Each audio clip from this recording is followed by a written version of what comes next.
पिछली क्लास में हमने स्पॉट हीलिंग ब्रश टूल पे बात की थी और आज की क्लास में हम हीलिंग ब्रश टूल पे बात करने वाले हैं। और अगर मैं स्पॉट हीलिंग ब्रश टूल के फ्लाई आउट पे आऊं तो यहाँ दूसरे नंबर पे हीलिंग ब्रश टूल है। इसकी शॉर्टकट की जे है आई एम मुबीना बारी और यहाँ मैंने 5 डिफरेंट डॉक्यूमेंट ओपन करके इनमें इमेजेस ऐड की हैं ताकि इस टूल के तमाम फीचर आपको अच्छे से समझा सकूं।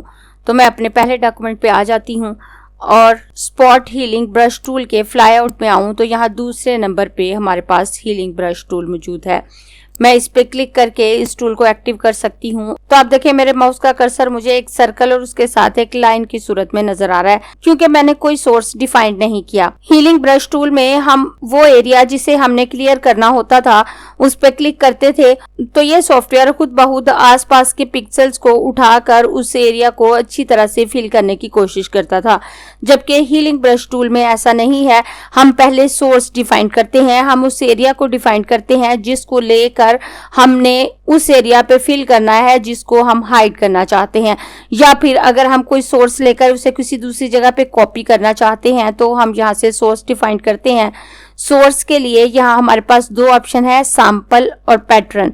अगर हम सैंपल सेलेक्ट करते हैं तो जो सैंपल हम लेंगे ये उसको फिल करेगा, लेकिन अगर हम पैटर्न सेलेक्ट करते हैं तो हमारे ब्रश के साथ पैटर्न आ जाएगा और हम उस पैटर्न को फिल कर सकते हैं जहां हम फिल करना चाहें। तो पहले मैं यहां से सैंपल सेलेक्ट करूंगी। सैंपल सेलेक्ट करने के बाद यहाँ पे आप श्योर कर लें कि ऑल लेयर सेलेक्ट हो। यहाँ पे हमारे पास 3 ऑप्शन होते हैं, current layer, current and below और ऑल लेयर। अगर हम ऑल लेयर रखते हैं तो हम तमाम लेयर्स पे काम कर सकते हैं एक साथ और ऑल लेयर रखना ही बेहतर रहता है। और उसके बाद मैं इस लेयर की एक कॉपी कंट्रोल जे प्रेस करके ले लूंगी और कॉपी लेने के बाद मैं एक न्यू लेयर भी ले लेती हूँ, क्योंकि जब भी आप फोटोशॉप में किसी इमेज पे काम करें तो कोशिश करें कि पहले तो उस इमेज की कॉपी ले लें ताकि अगर आपकी ओरिजिनल इमेज खराब होती है तो उसकी कॉपी आपके पास मौजूद हो। और उसके बाद बेहतर यही है कि आप एक न्यू लेयर लेकर उस पे काम करें। जब आप न्यू लेयर पे काम करते हैं तो आप उसमें इजीली करेक्शन कर सकते हैं या उसको रिमूव कर सकते हैं और इसमें आपको इशू नहीं होता। लेकिन जब आप अपनी ओरिजिनल इमेज पे काम करते हैं तो बाज़-औक़ात आपको किसी एरिया की करेक्शन करना मुश्किल हो जाता है। तो मैं यहाँ पे एक न्यू लेयर ले लेती हूँ। मेरी न्यू लेयर सिलेक्ट है, यहाँ पे मैंने ऑल लेयर सिलेक्ट किया है, हीलिंग टूल लिया है।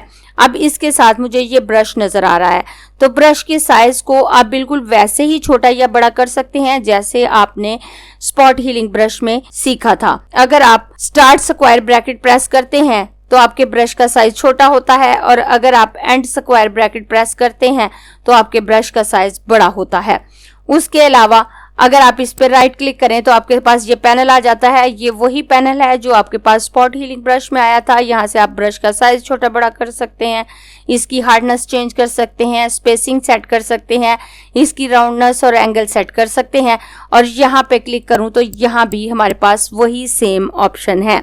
अब हीलिंग ब्रश काम कैसे करता है? पहले हमने सैंपल लेना होता है जिसे हम दूसरी जगह पे फिल करते हैं किसी चीज को हाइड करने के लिए या किसी चीज को कॉपी करके बनाने के लिए। अब आप देखें मेरा ब्रश एम्प्टी है, इसमें सैंपल शो नहीं हो रहा। मैं जहां पे लेके जा रही हूँ वही नीचे से मुझे शो हो रहा है, लेकिन जैसे ही मैं ऑल्ट प्रेस करूंगी तो ये उस सोर्स को डिफाइन कर लेगा। उसके बाद वही सोर्स आपको ब्रश में शो होगा। कई दफा आपको आपका ब्रश ठीक से नजर नहीं आ रहा होता। अगर आपके कीबोर्ड पे कैप लॉक ऑन है तो आपको ब्रश इस तरह से प्लस आइकन की सूरत में शो हो रहा होता है। तो अगर आपको ब्रश इस तरह से शो हो रहा है तो आपको परेशान होने की जरूरत नहीं, आप कैप लॉक ऑफ कर दें तो आपका ब्रश वापस नॉर्मल हो जाता है। अब मुझे यहाँ से इस फ्रेम और हीलिंग ब्रश टूल जो मैंने लिखा है इसको रिमूव करना है। मैं यहाँ पर ऑल्ट प्रेस करके क्लिक करूंगी तो अब इसने इस सोर्स को डिफाइन कर लिया। अब मैं इसे जहां पे भी लेके जा रही हूँ जो सोर्स मैंने डिफाइन किया वो यहाँ पे शो हो रहा होता है और ये कंटिन्यू पिक्सल को फिल कर रहा होता है। अब इसको मैं यहाँ पे रख कर अगर ड्रैग करती हूँ तो आप देखें ये इसको रिमूव कर देगा। अब अगर मैं इस वाल आर्ट को यहाँ पे कॉपी करना चाहती हूँ तो मैं इसका सोर्स लेकर यहाँ पे कॉपी कर सकती हूँ। मैं यहाँ पे अपने ब्रश को लाकर ऑल्ट प्रेस करके राइट क्लिक करूंगी तो ये इसको कॉपी कर लेगा। जैसे ही मैं यहाँ पर इसे ड्रैग कर रही हूँ ये इनको पेंट कर रहा है। अब जैसे जैसे मैं नीचे आती जाऊंगी ये नीचे के भी पिक्सेल्स को कॉपी करेगा और उसके अलावा ये इसे अच्छे तरीके से मैच करने की कोशिश करता है जो भी हम पेंट कर रहे होते हैं। आप देखें इसने ना सिर्फ इस एरिया को अच्छे से पेंट किया बल्कि यहाँ पे इस एरिया को भी पेंट कर दिया। अब ये एरिया अच्छा नहीं लग रहा, मुझे यहाँ पे इस सोफे को ही रखना है। अब मुझे इस एरिया को क्लियर करना है, तो क्योंकि मैंने एक न्यू लेयर पे काम किया है तो मैं यहाँ से अपनी ओरिजिनल इमेज को हाइड करके बैकग्राउंड लेयर को भी हाइड कर दूंगी। हाइड करने के बाद अगर मैं इस एरिया को यहाँ से रिमूव कर दूं, इरेजर टूल लूंगी और इरेजर टूल लेकर इसके ब्रश साइज को भी बड़ा करूंगी। अभी हमने इरेजर टूल पे बात नहीं की, जैसे ही हम इस पे बात करेंगे मैं आपको डिटेल से बताऊंगी। लेकिन यहाँ पे जैसे ही मैं इसको ड्रैग करके रिमूव करूंगी तो आप देखें ये एरिया यहाँ से रिमूव हो गया और मैं अपनी ओरिजिनल इमेज को जैसे ही शो करूंगी तो ये यहाँ पे इस तरह से आ रहा है। अगर आप न्यू लेयर पे काम करते हैं और आपने कुछ एक्स्ट्रा एरिया पेंट कर दिया है तो आप उसको रिमूव कर सकते हैं। उसके अलावा जो आपने न्यू लेयर पे बनाया है अगर आप पूरी लेयर को डिलीट कर दें तो वो तमाम वर्किंग खत्म हो जाती है। कि अगर आपको लगता है कि आपकी वर्किंग रॉन्ग हो गई, वो बिल्कुल अच्छी नहीं है, आपको उसे खत्म करना है, तो आप न्यू लेयर खत्म करें तो आपकी ओरिजिनल इमेज आपके पास मौजूद होती है। उसके बाद मैं अपने दूसरे डॉक्यूमेंट पे आ जाती हूँ। दूसरे डॉक्यूमेंट पे आकर आपको दिखाऊं तो जो सोर्स मैंने डिफाइन किया था वो अभी भी मेरे ब्रश के साथ मौजूद है। जब मैं नया सोर्स लूंगी वो नया सोर्स मेरे पास आ जाएगा और यहाँ स्टार्ट में हमारे पास ब्रश की सेटिंग को लेके ऑप्शन है जिसे हम पिछली क्लास में भी देख चुके हैं और राइट क्लिक करके जो पैनल आता है वहां से भी हम इसको चेंज कर सकते हैं। उसके बाद नेक्स्ट हमारे पास क्लोन सोर्स पैनल है। अगर मैं इस पे क्लिक करती हूँ तो मेरे पास इस तरह से पैनल आता है और इस पैनल में बहुत सी इंपॉर्टेंट सेटिंग मौजूद हैं। पहले तो हम यहाँ से 5 डिफरेंट सोर्स डिफाइन कर सकते हैं। मैं यहाँ पर एक न्यू लेयर ले लेती हूँ ताकि हम न्यू लेयर पे काम करें। यहाँ पे ऑल लेयर सिलेक्ट है, यहाँ पे सैंपल सिलेक्ट है। यहाँ पे हम 5 सोर्स डिफाइन कर सकते हैं। अगर हम किसी कॉम्प्लिकेटेड आर्टवर्क पे काम कर रहे हैं तो हम डिफरेंट सोर्स डिफाइन कर सकते हैं और जो सोर्स हम डिफाइन करेंगे ये उसी पॉइंट से उसको पेंट करना शुरू करेगा। जैसे अगर यहाँ पे मेरा फर्स्ट सोर्स सिलेक्ट है और मैं यहाँ ऑल्ट प्रेस करके क्लिक करूंगी तो मेरे पास ये सोर्स आ गया। उसके बाद यहाँ पे मैं दूसरे सोर्स पे आ जाऊंगी और दूसरे सोर्स के तौर पे मैं इस ऑरेंज फ्लावर को सिलेक्ट करती हूँ। मैं ऑल्ट के साथ इस फ्लावर को सिलेक्ट कर दूंगी। उसके बाद मैं अपने थर्ड सोर्स पे आ जाऊंगी और यहाँ ऑल्ट के साथ इस येलो फ्लावर को सिलेक्ट करूंगी।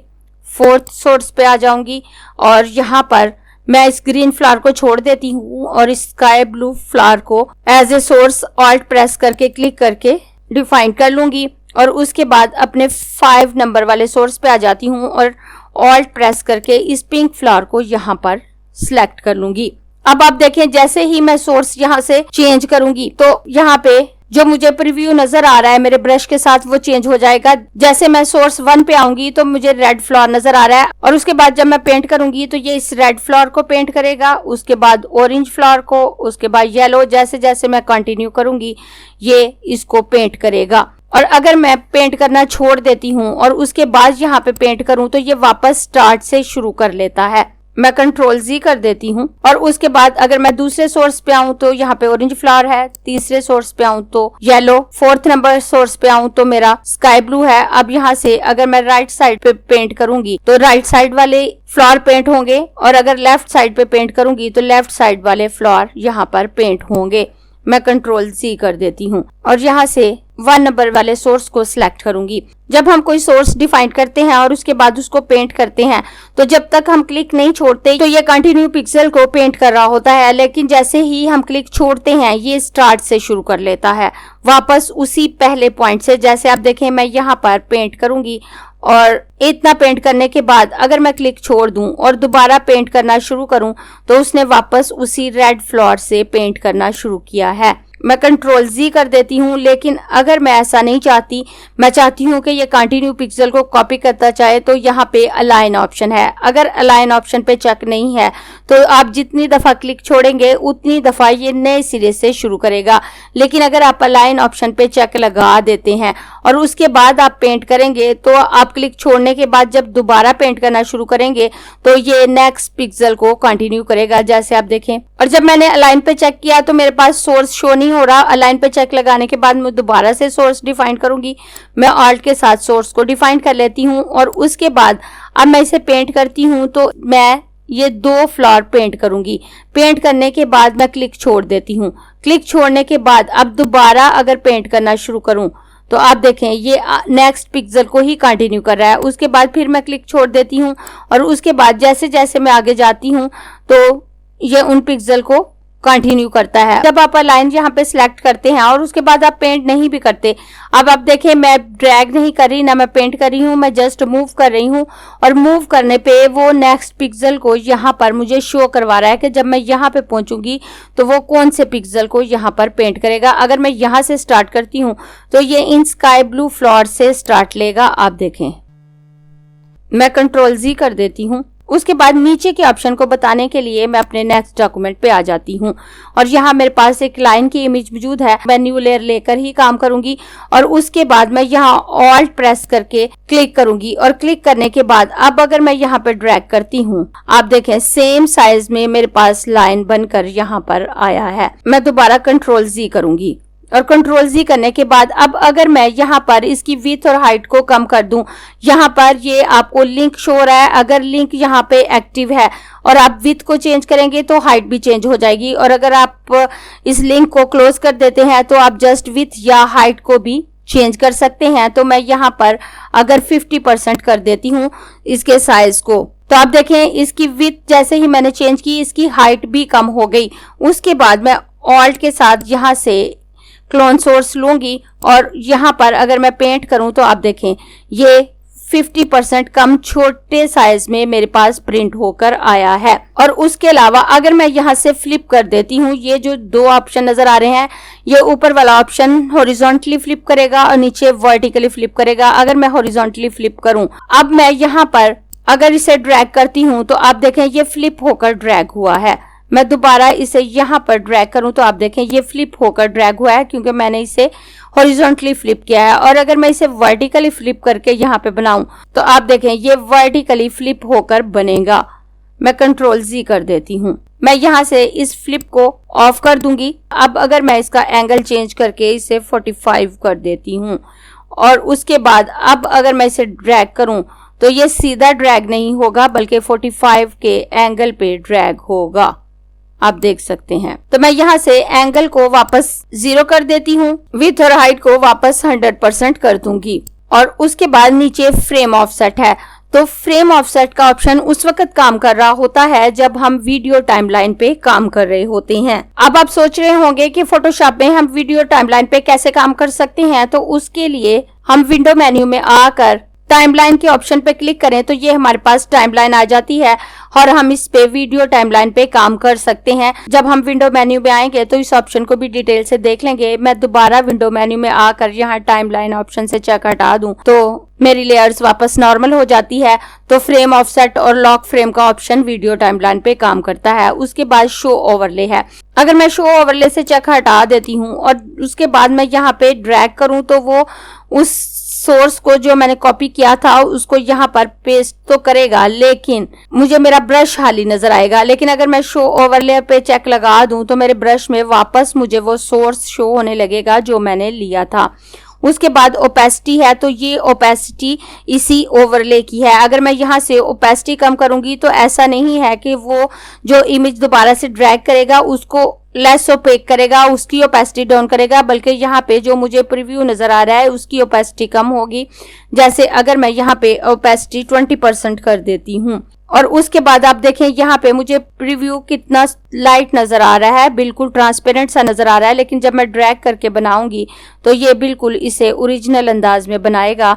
इसको बनाने में इसका कोई फर्क नहीं होगा। मैं इसे वापस 100% कर देती हूँ। उसके बाद यहाँ नीचे मोड है तो ज्यादातर हम नॉर्मल रख रहे होते हैं। वैसे यहाँ पे डार्कन, लाइटन और डिफरेंस मौजूद है। ये मोड जो हम ड्रॉ करेंगे उस पे इफेक्ट नहीं करता, जो हमें प्रीव्यू नजर आ रहा है ये जस्ट उस पे अफेक्ट करेगा। जैसे आप देखें अब इस वक्त लाइटन है तो ये बिल्कुल इस तरह से लाइट मुझे शो हो रहा है। अगर मैं यहाँ से डिफरेंट पे आती हूँ तो ये इस तरह से शो होगा। लेकिन अगर मैं यहाँ पे ड्रॉ करूँ तो ये ड्रा ओरिजिनल ही करेगा। मैं यहाँ नॉर्मल कर देती हूँ। उसके बाद इन तीनों ऑप्शन को बताने के लिए मैं वापस अपने दूसरे डॉक्यूमेंट पे आ जाती हूँ। जब हम क्लिप पे चेक लगाते हैं तो जो सैंपल हम लेते हैं, जैसे अगर मैं ऑल्ट प्रेस करके इस ग्रीन फ्लावर का सैंपल लेती हूँ, अब देखिए मैं जहाँ भी इसको मूव कर रही हूँ मुझे जस्ट ग्रीन फ्लावर शो हो रहा है। लेकिन अगर मैं क्लिप पे से चेक हटा देती हूँ तो मुझे पूरी लेयर मूव होती हुई नजर आएगी। ड्रॉ उतना ही होगा जितना हमारा सोर्स है। तो मैं क्लिप पे से चेक हटा दूं, अब आप देखें जैसे ही मैं मूव कर रही हूँ मुझे पूरी लेयर मूव होती हुई यहाँ पर शो हो रही है। तो अब आप देखें जैसे जैसे मैं ड्रैग कर रही हूँ, अब मैंने जितने एरिया को ड्रैग किया नीचे वाली लेयर पे उसने उतने एरिया को पेंट कर दिया है। लेकिन इस तरह से इरिटेटिंग लगता है, आपको तमाम लेयर्स मूव होती हुई नजर आती है, आपको ठीक से आइडिया भी नहीं हो पा रहा होता कि आप क्या काम कर रहे हैं। अगर मैं क्लिप पे दोबारा चेक लगा दूं तो आप देखिए मेरा फ्रेम नॉर्मल हो जाता है। जितना बड़ा आप ब्रश लेंगे उसमें जितना एरिया आएगा उतना प्रीव्यू आपको शो होगा, चाहे आपने छोटे एरिया को सोर्स लिया हो। मैं यहाँ पे ब्रश के साइज को छोटा करूंगी, यहाँ पे मैं ऑल्ट प्रेस करके इसका सोर्स डिफाइन करूंगी। तो आप देखिए मुझे इतना सा एरिया शो हो रहा है। अब अगर मैं ब्रश को बड़ा करूं तो मेरा फ्लावर पूरा इसमें शो होने लगेगा। उसके बाद ऑटो हाइड है। जब हम कोई भी सैंपल लेते हैं तो वो हमें शो हो रहा होता है, लेकिन जब हम पेंट करने लगते हैं तो वो हाइड हो जाता है। जैसे अगर मैं इसको यहाँ पे पेंट करूँ तो अब मुझे मेरा ब्रश खाली शो हो रहा है, और जैसे जैसे मैं आगे ड्रैग करूँ या पीछे तो उसके साथ जो कुछ भी आसपास पिक्सेल्स होंगे वो पेंट होने लगते हैं, लेकिन मेरा ब्रश मुझे खाली नजर आता है। लेकिन अगर मैं ऑटो हाइड पे से चेक हटा देती हूँ और उसके बाद यहाँ ड्रैग करती हूँ तो वो किस तरह से हाइड होगा किस तरह से नहीं वो ऑटोमेटिकली डिसाइड होगा। ये ऑप्शन कोई बहुत ज्यादा इफेक्ट नहीं डाल रहा होता, तो हम यहाँ से चेक हटा देते हैं। उसके बाद इन्वर्ट है, और इन्वर्ट से जस्ट हमारे प्रीव्यू के कलर इन्वर्ट हो रहे होते हैं, पेंट करते हुए ओरिजिनल कलर ही आते हैं। मैं कंट्रोल Z कर देती हूँ ताकि ऊपर जगह खाली हो जाए, और उसके बाद मैं ऑल्ट के साथ इस रेड कलर के सोर्स को डिफाइन करूंगी। अब आप देखिए मेरे प्रीव्यू में मुझे कलर रेड शो हो रहा है, लेकिन अगर मैं इन्वर्ट करती हूँ तो मेरा कलर इस तरह से शो हो रहा है। लेकिन जब मैं अपने ब्रश को पेंट करूंगी तो मेरा रेड कलर ही पेंट होकर आएगा। आप देखें जो मेरे ओरिजिनल कलर हैं वही पेंट होकर आते हैं, लेकिन मेरे प्रीव्यू में मुझे कलर इन्वर्ट होकर नजर आ रहे होते हैं। और अगर मैं यहाँ से चेक हटा दूं तो ये वापस मुझे ओरिजिनल कलर में शो होने लगते हैं। और उसके बाद अगर मैं यहाँ पे आती हूँ तो यहाँ पे हमारे पास वही सोर्स है, सोर्स 1 2 3 4 5। अगर मैं सोर्स नंबर 2 पे क्लिक करूँ तो वो सोर्स मुझे शो हो गया। अगर मैं यहाँ से सोर्स नंबर 3 पे क्लिक करूँ तो वो सोर्स मुझे शो हो गया। तो यहाँ से भी आप इन सोर्स के दरमियान स्विच कर सकते हैं। और उसके बाद रीसेट ट्रांसफॉर्म है। उसके बाद जैसे हमने ये सोर्स लिया है और मैं यहाँ से इसके साइज को कम करके 50% कर देती हूँ, और 50% करने के बाद अब मैं पेंट करूँ तो ये छोटे साइज में यहाँ पे पेंट होंगे।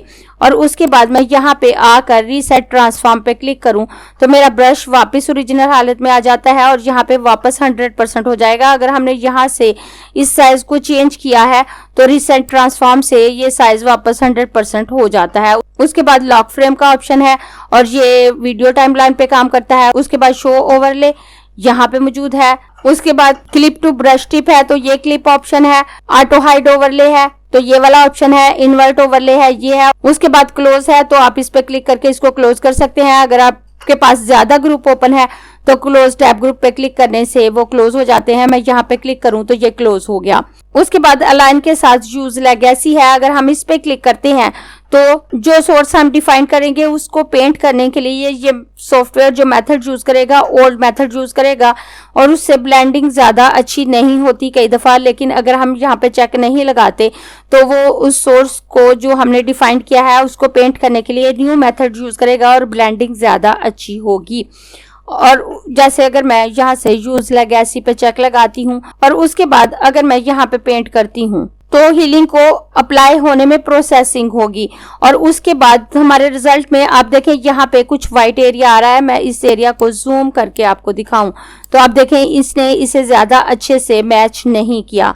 मैं इसे वापस फिट स्क्रीन कर देती हूँ और कंट्रोल Z कर दूंगी और यहाँ से यूज लेगेसी पे से चेक हटा कर अब अगर इसको पेंट करूं और पेंट करने के बाद जैसे ही मैं छोड़ूंगी तो मेरे पास प्रोसेसिंग नहीं होगी। अगर हम यूज लेगेसी पे चेक लगाते हैं तो हमारी ओल्ड फोटोशॉप में जो मेथड अप्लाई होता था इस पेंट को अप्लाई होने के लिए, ये सॉफ्टवेयर उस मेथड को यूज करेगा। लेकिन अगर हम यूज लेगेसी पे चेक नहीं लगाते तो ये न्यू मेथड को अप्लाई करेगा। ब्लेंडिंग ज्यादा अच्छी होती है, इसलिए यहाँ पे चेक लगाने की जरूरत नहीं होती। मैं दोबारा Ctrl+Z कर देती हूँ। उसके बाद नेक्स्ट हमारे पास turn off to include adjustment layer when healing के हीलिंग करते हुए एडजस्टमेंट लेयर को ऑफ कर दे। अगर ये ऑप्शन ऑन है और अगर हमने एडजस्टमेंट लेयर ले रखी है तो हीलिंग करते हुए ये एडजस्टमेंट लेयर को ऑफ कर देगा और हमारा रिजल्ट अच्छा आएगा, क्योंकि एडजस्टमेंट लेयर के जरिए हम कलर्स, लेवल, कर्व और मुख्तलिफ चीजों को अप्लाई कर रहे होते हैं। अगर हम इस ऑप्शन को ऑफ कर देते हैं और हमारे पास एडजस्टमेंट लेयर ऑफ नहीं होती तो हमारी ब्लेंडिंग अच्छी नहीं होती, हमारा रिजल्ट अच्छा नहीं आता। लेकिन अगर ये ऑप्शन ऑन है तो अगर हमने एडजस्टमेंट लेयर ली है तो ये उसको ऑफ कर देगा। एडजस्टमेंट लेयर पे हम बाद में बात करेंगे और डिटेल से बात करेंगे। उसके बाद एंगल है, तो अगर हमने अपने ब्रश के एंगल को चेंज किया है तो वो यहाँ पे शो हो रहा होता है, या हम यहाँ से भी अपने ब्रश के एंगल को चेंज कर सकते हैं अगर हमने उसकी राउंडनेस चेंज की हो तो। उसके बाद पेन प्रेशर का ऑप्शन है, तो अगर हम वैक्यूम टैबलेट पे काम कर रहे हैं तो डेफिनेटली पेन प्रेशर का ऑप्शन हमारे काम आ रहा होता है। लेकिन अगर हम माउस की मदद से काम कर रहे हैं तो ये ऑप्शन हमारे किसी काम नहीं आता। उसके बाद नेक्स्ट हमारे पास डिफ्यूजन है। अगर हम डिफ्यूजन कम करते हैं तो अगर तो हमारा बैकग्राउंड प्लेन है फिर तो कोई फर्क नहीं पड़ता, लेकिन अगर हमारा कोई कम्प्लेक्स बैकग्राउंड है और अगर हम डिफ्यूजन कम करते हैं तो ब्लेंडिंग ज्यादा अच्छी नहीं होती। बाज़ औक़ात जो ब्लेंडिंग हम कर रहे होते हैं उसके कॉर्नर पे हमें कुछ ना कुछ ब्लर या शार्प एजेस नजर आ रहे होते हैं। मैं वापस अपने पहले डॉक्यूमेंट पे आ जाती हूँ और यहाँ से मैं डिफ्यूजन को 1 कर देती हूँ। 1 करने के बाद मैं यहाँ से ऑल्ट के साथ सैंपल ले लूंगी, न्यू लेयर लेकर इस लेयर को सिलेक्ट कर लेती हूँ। उसके बाद अगर मैं यहाँ पे ड्रॉ करती हूँ तो आप देखें डिफ्यूजन कम है तो यहाँ पे इसके एजेस बिल्कुल ऐसे नजर आ रहे हैं, ठीक से मैच नहीं हो रहे। मैं Ctrl+Z कर देती हूँ और उसके बाद मैं यहाँ से डिफ्यूजन को ज्यादा कर देती हूँ। डिफॉल्ट 5 होती है हमारे पास, तो मैं 5 कर देती हूँ। और उसके बाद अगर मैं यहाँ पे पेंट करती हूँ तो आप देखें हमारे पास जो रिजल्ट है वो थोड़ा मैच होके आ रहा है, थोड़ा इसके एजेस ब्लर होके नजर आ रहे हैं, उतना शार्प रिजल्ट हमारे पास नहीं आ रहा है। मैं Ctrl+Z कर देती हूँ। डिफ्यूजन को आप 5 पे ही रख के काम करें तो ज्यादा बेहतर रहता है, एजेस अच्छे से मैच हो जाती हैं। मैं अपने थर्ड डॉक्यूमेंट पे आ जाती हूँ और उसके बाद ब्रश साइज को थोड़ा सा बड़ा करूंगी। ऑल्ट के साथ मैं यहाँ से सैंपल ले लेती हूँ। अगर हमने एक डॉक्यूमेंट से सैंपल लिया है तो अपने किसी दूसरे डॉक्यूमेंट पे भी उसको अप्लाई कर सकते हैं। जरूरी नहीं कि उसी डॉक्यूमेंट पे अप्लाई करें, एक डॉक्यूमेंट के सैंपल को हम इजीली दूसरे डॉक्यूमेंट पे अप्लाई कर सकते हैं। अब यहाँ से मैंने सैंपल ले लिया, मैं अपने पहले डॉक्यूमेंट पे आ जाती हूँ। अब अगर इस लाइन को मैं यहाँ पर पेंट करती हूँ, अब आप देखें ये बिल्कुल ऐसे ही लग रहा है कि ये लाइन यहाँ पे सोफे पे बैठा हुआ है। इस तरह से आप अपने किसी एक डॉक्यूमेंट के इमेज को दूसरे डॉक्यूमेंट पे कॉपी कर सकते हैं। उसके अलावा हम इस टूल से क्या कर सकते हैं, हम इस टूल की मदद से अगर फेस पे पिंपल्स या कुछ स्कार और कुछ मार्क्स वगैरह मौजूद हैं तो हम उसको भी रिमूव कर सकते हैं। हम उसको कैसे रिमूव करेंगे, उसको रिमूव करने के लिए हम जहाँ पे नीट एरिया मौजूद है वहां से सैंपल लेंगे। मैं ब्रश के साइज को मजीद छोटा करूंगी। छोटा करने के बाद मैं ऑल्ट के साथ न्यू लेयर ले लूंगी और उसके बाद मैं ऑल्ट के साथ यहाँ से सैंपल लूंगी और यहाँ पर कॉपी कर दूंगी। अब आप देखें जैसे जैसे मैं प्रेस कर रही हूँ वो इनको हील कर रहा है। इवन ये कलर को अच्छे से मैच कर देता है। आप देखें यहाँ पे काफी लाइट एरिया मौजूद है और यहाँ पे डार्क, लेकिन जब मैं यहाँ पे लाकर इसको पेंट करूंगी तो ये इन पिक्सल्स को मैच कर देगा। जरूरी नहीं कि आप एक ही दफा सोर्स डिफाइन करें, आप सोर्स को चेंज भी कर सकते हैं अगर आपको लगता है कि आपको चेंज करने की जरूरत है। और आप सोर्स को डिफाइन करते हुए जैसे जैसे क्लिक करेंगे आपके एरियाज हील होने लगेंगे। अब आप देखें यहाँ पे जितने भी पिंपल्स के मार्क्स थे अच्छे से खत्म हो चुके हैं। उसके अलावा हम इससे क्या कर सकते हैं, अगर हमारे पास कोई इस तरह से डैमेज फोटो मौजूद है तो हम उसको भी रिपेयर कर सकते हैं। इस फोटो को रिपेयर करने के लिए भी हम सैंपल लेंगे जहाँ पे हमारे पास करेक्ट एरिया मौजूद है। मिलते जुलते पिक्सल जो हमें लगता है कि ये इस डैमेज एरिया को अच्छे से फिल करेंगे उनको हम लेकर यूज कर सकते हैं। इससे पहले मैं जितने डॉक्यूमेंट पे काम किया मैं न्यू लेयर लेके काम किया, अब मैं ओरिजिनल लेयर पे काम करूंगी। ओरिजिनल लेयर पे काम करते हुए आपको बहुत केयर की जरूरत होती है, क्योंकि अगर आपकी इमेज खराब हो जाती है या कोई एक पोर्शन खराब हो जाता है कि पहले आपने काफी सारा काम किया और वो काम आपका करेक्ट हो गया, लेकिन कोई एक हिस्सा खराब हो गया, तो आप उसको सेपरेटली रिमूव नहीं कर सकते। लेकिन अगर आप न्यू लेयर लेके काम करते हैं तो आप इजीली इन प्रॉब्लम को सॉल्व कर सकते हैं। तो यहाँ मैं इसी लेयर पे काम कर रही हूँ। मैं इस लेयर को सिलेक्ट कर लेती हूँ और उसके बाद ऑल्ट प्रेस करके यहाँ से सैंपल लूंगी और यहाँ पे क्लिक करूंगी। तो आप देखें ये इन एरिया को अच्छे से हील कर रहा है। उसके बाद मुझे इस लाइट एरिया में फिल करना है, तो मैं ऑल्ट के साथ यहाँ से न्यू सैंपल ले लूंगी और इन एरियाज को यहाँ से हील करूंगी। मैं सोर्स चेंज कर रही हूँ जहाँ जहाँ मुझे ज़रूरत लग रही है।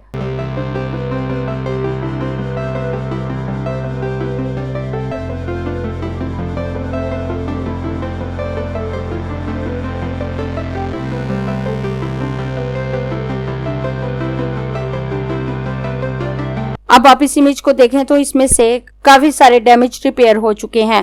हाँ, टेक्सचर स्मूथ नहीं है। टेक्सचर को स्मूथ करने के लिए हम और बहुत से टूल्स यूज कर सकते हैं, क्योंकि कोई भी आर्टवर्क जब हम क्रिएट करते हैं या किसी इमेज पे काम करते हैं तो हम एक टूल की मदद से काम नहीं करते, हम और बहुत से टूल को यूज करते हुए इसको मजीद बेहतर बना सकते हैं।